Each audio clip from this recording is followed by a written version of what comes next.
Alright, this is part 2 of the Walking Dead Season 10 trailer breakdown. We're gonna pick this up right where we left off. If you haven't seen part 1, check it out. You don't necessarily have to watch it in order.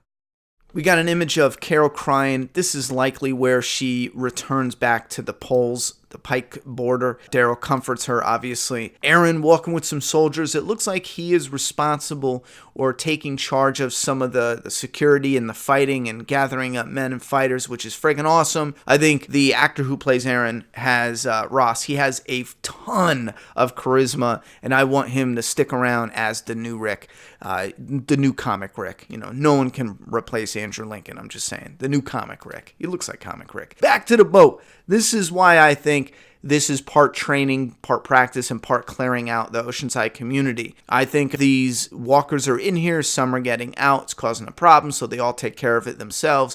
Ezekiel and Jerry look like they're opening the door and then securing it so the walkers go past them. And then the soldiers on the beach, look at them. They're lined up, they're ready for it. The walkers come towards them and they fight in this way that reminds us of old gladiators or old Roman soldiers or something. Next, we got Gabriel either talking to Negan or realizing Negan is out of his jail cell, which doesn't really make sense because we've seen him out already, so I don't know if they really need to adapt that part of the comic storyline. We got people traveling on a horse. I'm not even going to pretend like I can predict where the hell they're going. It really doesn't matter. They're going to one of the communities. Next is a very interesting quick image of Daryl and Carol, and they're talking about leaving. I think this is just characters talking. Part of this is something I don't really like. Part of me understands it. I get it. You know, they want to go because it's one fight and then the next. But what do you think is out there? The whole world is destroyed. Why would you leave people you know, friends, family, people you care about, just to go out there and be alone and be stuck in the same shit, especially after all this time has passed? You can't scavenge for food. If you don't have a farm, if you don't run into communities or people to help you out, I mean, you're dead, homie. What are you thinking? So I get it. I think they're just talking like it might be greener on the other side. But what caught my attention is how damn similar this image is to season 9 when we had Rick and Daryl on the bike. Now it's Daryl and Carol on the bike. And we know Carol ain't going anywhere, but I thought that would be kind of weird if, you know, Daryl's bike is cursed. Anyone who gets on it dies. So as Daryl and Carol are talking about just leaving, just bouncing, we see this image of two people on a boat. Now keep in mind, this is a really tiny boat. This is a small boat. It's not the big fishing boat, which I guess by the trailer we all know now, and there's a source on the inside that says that yes, Carol is taking comic Michonne's boat storyline. Again, it's just a small hybrid mix of the New Beginning storyline. We got it in season 9, but we're getting it again in season 10, more so because we're getting more of that added on to this. That is why Daryl is saying, I don't want my best friend on a boat her whole life. This boat, however, is very different. It's not a big boat used for fishing or exploring. This is a small boat. This seems like a boat that you would relax on and not travel. And as the camera pans and passes by, it looks like this is Michonne on the boat with some unknown guy. I'm trying to figure out who this guy is, but would it be too underwhelming for Michonne to go somewhere with a new person that they ran into, with the understanding that there's a community she's going to go and see across the water, and she never returns? Is that too underwhelming for Michonne's story? If she isn't going to die off, I don't think they would pull the same stunt and have everyone think she dies off, all the characters like Rick. It would be too repetitive. It would be the same shit just repeated over with Michonne. So would it be too underwhelming if she's like, no, I got this, I'm going to be gone for a few weeks, but I'll return, I'll see what this community is about, maybe we can open up some trade, maybe they can help us with the whispers, yada yada yada. She leaves and she's never seen of again. There's part of me that's real bummed out about that because I can't, unless they're definitely going to use her and they're not announcing it yet, I can't see her story just being left open-ended. But if they definitely know they're going to use her in the Rick movies or some sort of plan, maybe not never on the show again, but something ahead with the Rick movies, I think this might be really underwhelming if they went this route. But it's an idea. How else can you get rid of her and keep the kids there and not do the same thing where people think she's dead. Next up, we see people at Oceanside fishing. It looks like they're pulling in some fishing nets from the shore. I would imagine it's a little bit of both, where they're on shore fishing and they have a boat that goes out fishing as well. It looks like Luke and Kelly haven't seen each other for a while, and Connie is here too. It's just a meetup. Here's that boat. Here's that big fishing boat that it appears Carol is on. Daryl is down here on the left with Connie, and it looks like they are going towards his boat. He's probably meeting his buddy. Ezekiel's there. There might even be some hi, how you doing awkwardness between them. But Carol's on this bigger fishing boat going out for longer periods at a time. That would explain why Daryl and Carol have their moment where they go off, go on a bike ride, have a little picnic, and they have that discussion about just going and yada, yada, yada. Now here we get more of Oceanside. We have the kids playing around with Jerry's kids. We got Daryl's dog. Another boat in the background. This one looks like it's beached though. Michonne hugging Judith. And it looks like RJ's to the left. He might be a little bit older in this one, I would imagine. Now we have what appears to be a bonfire. This is tricky because we got a couple different fires in this trailer. Here is a character I don't recognize and another character I don't recognize. I think this is the dude from Sons of Anarchy, but I might be confusing whether he was in The Walking Dead or not. But there's a fire raging in the background, and we get a few images of that. And it seems like the Whisperers have set something on fire, or it's just a natural fire that burnt down one of their campgrounds. Here's Lydia, maybe after her mother's threat. She's worried more people are going to die, and Daryl is there to comfort her. We just get Eugene measuring a baby's leg. We get some girl-on-girl action. God bless. And this is what makes me think maybe they're not crossing the border to look for Negan like in the comic. Maybe they're crossing the border for something else, because why in the world would Judith be handing Luke a Russian to English dictionary? I mean, that's really weird. I mean, considering we just had this play out in Stranger Things Season 3 with the Russian to English, you know what I mean? They even used the Russian to English dictionary, but why of all books? Is this just some random book that they're going to burn for fire or what? It doesn't seem that random. If it was random, she'd probably just slide over a handful of books. But no, Russian to English. Do they run into someone who only speaks Russian? Is that same person somebody who may be a threat that was eventually locked up at the hilltop, that eventually got out and ran off, and Daryl and them are chasing them now? I don't know. Something's up with this. I'm really curious about what that is, though. We have our people traveling. Not much more to say about that. This is Michonne confirming she is the one wearing that yellow shirt. It's the same shirt we saw on the boat. So this is either before she goes on the boat, or she was just on the boat for a little bit and she returned. You know what I mean? Carol looks really badass in this outfit. I dig this a lot. And this is her revisiting the pike. She looks down. She sees the hilltop coin. That's from when Lydia put it down on Henry's grave, right? Michonne, she's missing Rick here. She's missing, just lost and not having somebody, and then she kisses Ezekiel here, which is disgusting and it's blasphemy. They're opposite genders, and on top of that, they're not a biracial couple. How dare they? In 2019, I thought we were better than this. Back to reality, I really don't see what the big deal is here. Plus, this is something that is actually from the comic. So, taking that into consideration, it does make sense. And if they're not really planning on any love triangle here with Rick returning or Ezekiel being in the way, yeah, it makes sense they would just incorporate this in the storyline as well. We're going to have to see how it plays out. But I don't imagine we're going to have a love triangle, especially since there's going to be a few years before we even see if Rick is going to reunite with any of the characters. If he reunites with anyone, I bet you any money it's going to be Daryl. Next up, we get Daryl and Carol at the Pikes, and this does look like, in combination with everything else that's going on, it does look like Daryl and Carol are going across the border. And what would take them across the border except for searching for somebody or doing some recon, because Carol believes that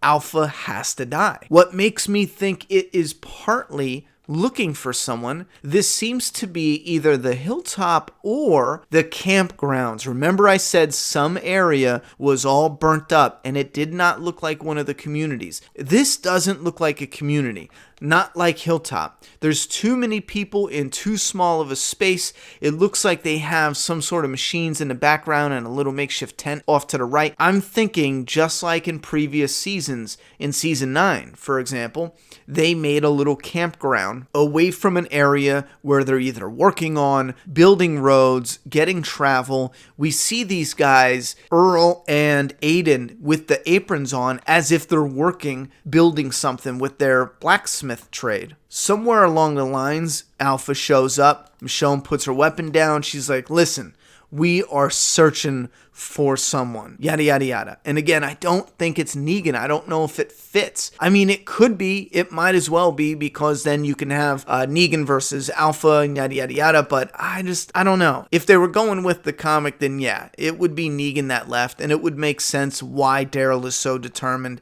to hunt him down, especially if he's not on the same page with Negan. It was Aaron who was fighting side by side with Negan, not Daryl, so that lines up. And the Whisperers are there. They're not happy about the survivors being there. We have them standing in front of the poles. Now remember, Daryl and Carol already went across the boundary line, but now they're lined up in front of it speaking with Alpha. So it's probably 2 different scenes or moments or something along the lines of that. And then Alpha's telling them they have to be punished. This is probably where the fire comes into play. They're near this area that they have their camp. Maybe they had someone locked up in their camp. Maybe that person escaped, went across the border. Daryl and Carol went across the border searching for him. They couldn't find him. They returned and they found the camp afire, ablaze, so to speak. Now we get imagery of our characters running through the woods. Now we see fires in the daytime and nighttime. It looks like maybe they're running towards the fire here, but we're back on the beach. And again, I think this is training and practice for that area that has walkers in the boat. There's a lot of going back and forth, but we switch back to nighttime. It looks like there's a little flicker of fire or light on Daryl's face. We have Alpha running through the woods. And again, the mixture of daytime, nighttime gets a little confusing. If it was all daytime, it looks like it would take place around the same part in the story, but we get Carol and Diane shooting their bows, likely just shooting walkers. We don't know if this is at the same time as the fire or just traveling or even an altercation with the Whisperers. It really could be any of the 3. Nighttime fighting with Rosita and Eugene. He's worn out, so it looks like there is a good cluster of walkers that breached the walls of Alexandria. Sadiq is fighting walkers in the woods in daytime, and it looks like it's a little smoky, maybe from that fire. Here's them lined up. Really cool image with the shields on the beach. Beta doing some beta shit. This could be that campsite. We have Earl, the blacksmith, with an apron on,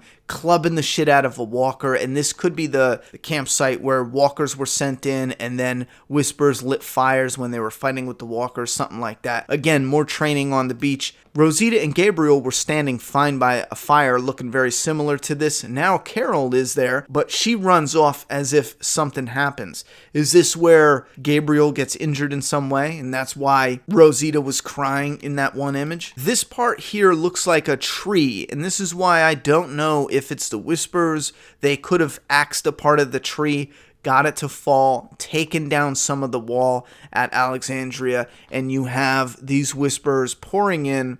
That's Alexandria, right? And not the Hilltop? Anyway, let's just say it's Alexandria. My brain can't even remember what the Hilltop walls look like. But let's just say, since we saw them fighting in Alexandria at nighttime, it makes sense that they knocked a tree down, or it's a natural disaster, and there just happens to be zombies there. Tree comes down, zombies come in. I think it'd be better if the Whispers had something to do with that. But anyway, here's the beach walker fight still going on, and we got little Judith who comes behind one of the shield holders and stabs the walker. And again, that's why I think this is practice for just in case, because they have Judith there. I don't think if this was a real battlefield they would bring Judith out. I think if this was practice for just in case something happens at home, they need her to be able to help and to fight and to help keep her family safe. Hell, to keep herself safe. This is likely a standoff at the borderline where they're facing Alpha. They have guns raised at them, so they likely raised their bows at Alpha and the Whisperers. Here's what I mean about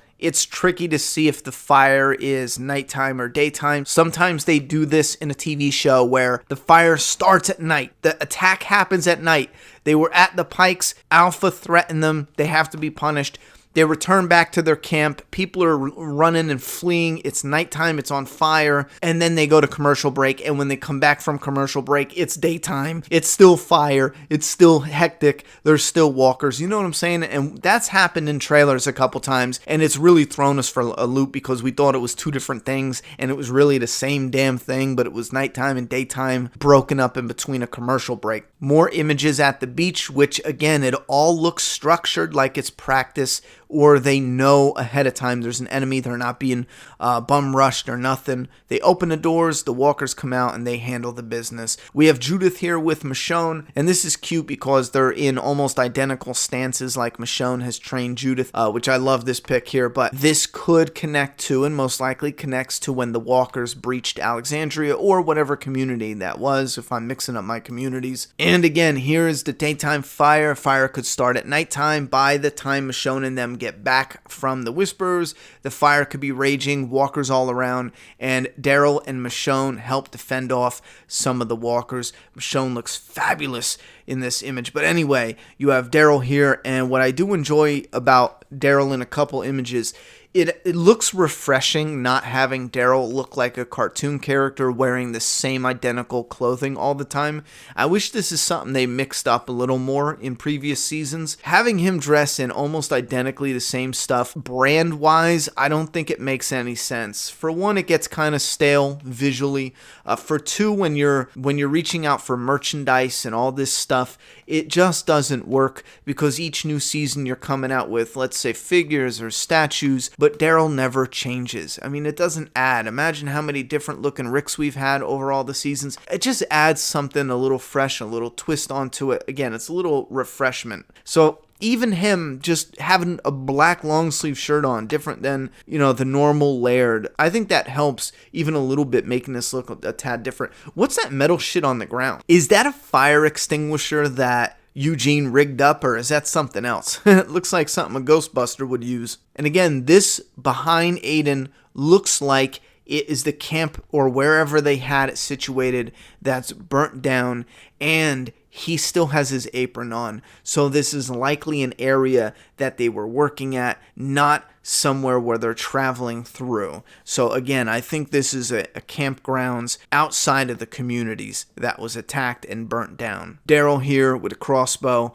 and there's fire behind him. I think it connects to that. These are likely walkers up against the gate of Alexandria before the tree fell, or however they breached the wall. And then this bitch gotta die. And then we got a new Walking Dead logo, and I know it's just a touch different, but I like it. I enjoy how it's different each season. Now, originally, the logo was falling apart, and then in the new beginning, in season 9, the logo had some moss or vines on it, which is my personal favorite. And then in season 10, as the communities are more stabilized and they're not living on the road wondering where they're going to get their next meal, we see the logo is different and it looks more like a solid concrete or brick wall, something like that. I enjoy it. And then they end with a funny scene between Daryl and Carol. Now that he's out of his shell, I want him to stay out. The final image, and one of the most mysterious, Michonne, looking different, sleek, badass with her vest zipped up. I think that's her brown, leather vest zipped up. It looks like she has some sort of bandana or something wrapped in her hair, and she's holding up Negan's bat in a similar way, in an identical way that Negan held it up to the survivors before he picked which one was going to get beat in the head. Now that the Walking Dead comic is over, I think it is kind of a pointless redemption arc because it didn't go anywhere. That leads me to believe that Kirkman will eventually, in a year, 2 years, 5 years, he'll eventually come out with stories that will finish off Negan's arc, whether it's in novels written by somebody else or whether it's in video game format or whatever it is. It only makes sense for his story to continue to give purpose to why he had a redemption arc. When all's said and done, I kind of wonder why we didn't get Negan beaten to death with his own bat by Maggie. I mean, that was one of my death predictions, one of the things I wanted for so long. leave Negan alive for a while, but when it was time to kill him, it has to be Maggie who hunts him down and beats him to death with Lucille. I don't think Michonne is hunting Negan down, and I don't think Michonne is going to beat Negan down or beat him to death with Lucille. But if they were going to take Negan out of the story and forget the redemption arc, that'd be one hell of a way to do it, you know? But I don't know. This is weird and trippy, and I hope this makes sense in the story. I hope this wasn't one of those things where actors or writers or producers go into fan fiction land and they go, you know what would be neat, you know? Rick with Negan's bat as Negan, or the new Negan, or Michonne. Rick isn't here, so Michonne, you know? I hope it's not that. It would be cool if it is organic in the story. I think that would be freaking awesome, but something about this is so weird, especially since she's leaving. What does it matter, you know, with her story? Who gives a shit? She's going to be gone. So whatever they're pulling off here, it better pack a punch, or else it's just going to seem weird and weak, because what is the point? Give this moment, what is this moment anyway? But give this to someone who's sticking around. Maybe this connects somehow to Negan's story arc or his redemption arc. But then again, I have no idea what they're even going for here. But put your thoughts and opinions in that comment box. This was a long one, but we broke down the entire trailer piece by piece. Let me know what you think. I'm done talking. It's your turn.